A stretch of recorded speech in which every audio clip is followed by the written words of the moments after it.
Hello friends, myself Dr. Deepti Jain, gynecologist.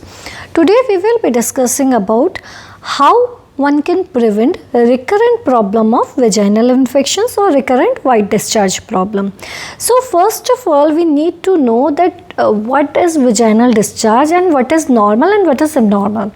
So some amount of vaginal discharge is quite normal in females. This occurs because the glands in the cervix and vagina, they secrete some liquid, some fluid to keep the vagina moist and lubricated.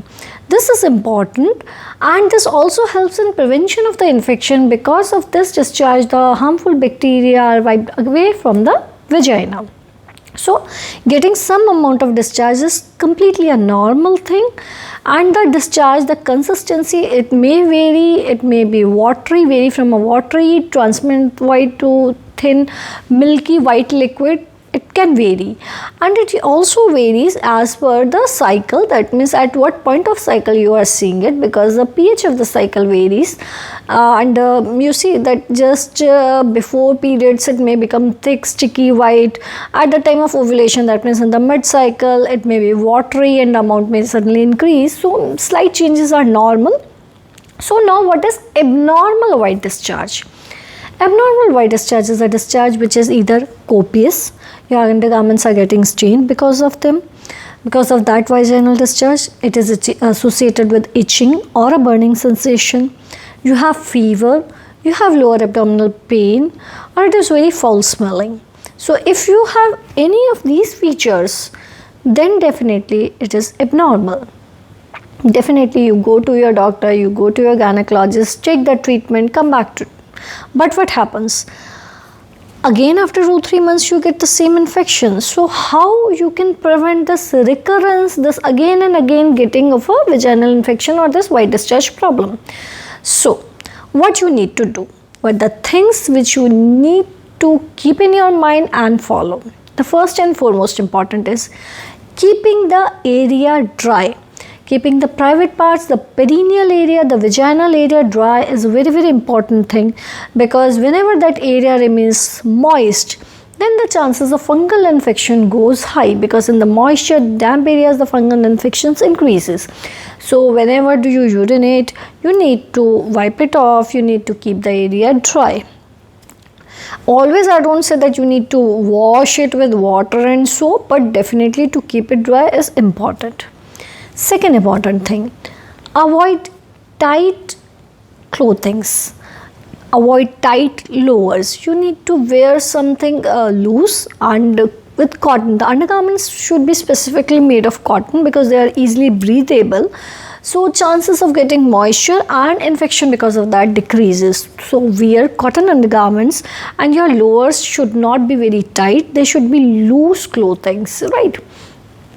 Third important thing is, whenever you are wiping off the perineal area, it should be from front to behind.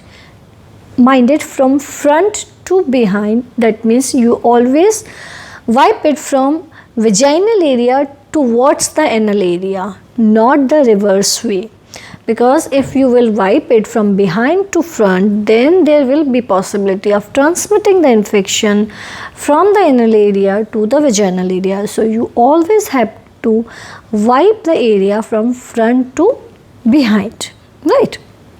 Now fourth important thing is, you have to avoid unnecessary antibiotics. Many a times people are consuming antibiotics just for trivial issues, just for viral infections, where actually there is not a need of using antibiotics. Why? Because when you take antibiotics, it not only destroys the harmful bacteria, but it destroys the good bacteria as well. So the balance in the vaginal area of the bacteria, the local flora, that gets disturbed, and you become prone to fungal infections. So antibiotics are to be judicially used. They are not to be used just for viral infections or for the reasons where they are not needed, right? Fifth important thing is that Focus on the probiotics in your diet. Probiotics are really very important thing because they contain good bacteria and which helps in preventing the growth of harmful bacteria and fungus. So you should take more of yogurt, curd and buttermilk in your diet. That is again very important.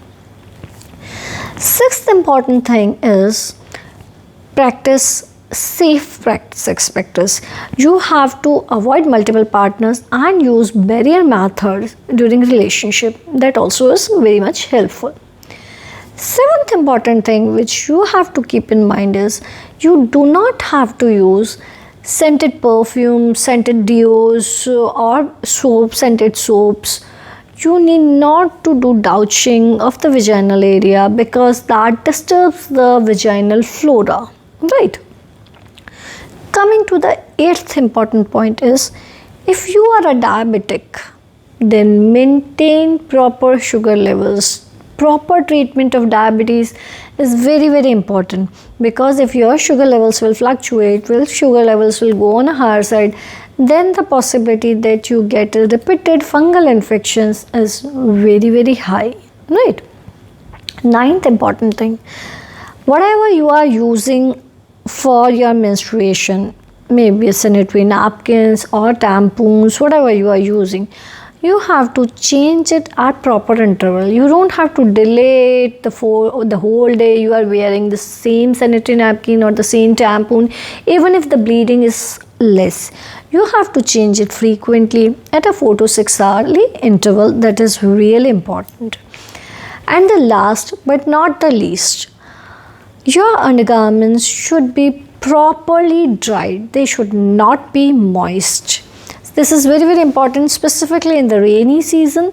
If your undergarments are not properly dried, then there remains a possibility of getting fungal infection because of that. So mind it, properly dry your undergarments. If you are not getting a proper sunlight, you can just press them up, but proper drying is really important. If you have any more queries, you can write us down in the comment box section and can subscribe the channel. Thank you.